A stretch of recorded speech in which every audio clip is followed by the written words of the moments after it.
So ayun, mag-haspi po tayo. So ito po, gamit po natin yung ating acrylic color, burnt umber. Ayan, burnt umber po yung una po na yan.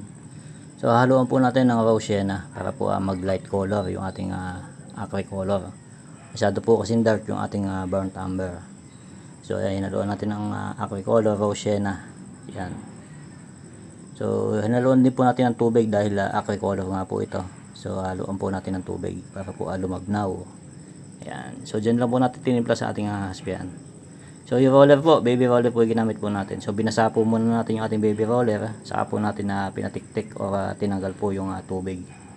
Ayan, yan po yung gagamitin natin pang haspi. So simple lang po yung ating haspi para po madali nyo pong masundan or magaya. Ayan. So pwede po yung ating baby roller sa paggawa po ng haspi. Ayan, straight line lang po yung gagawin po natin dito. So i-continue lang po natin sa gilid yung ating haspi para po magmukhang totoong kahoy. Ayan. So ayan, pag ganyan po yung lagay natin sa dalawang side po. Ayan, padiretso sa ginawa nating haspi sa ibabaw.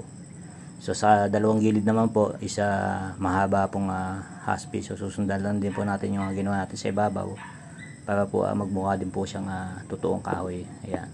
So patutuyuin lang po natin yan at pag natuyo po yan, a-applyan po natin ng sanding sealer.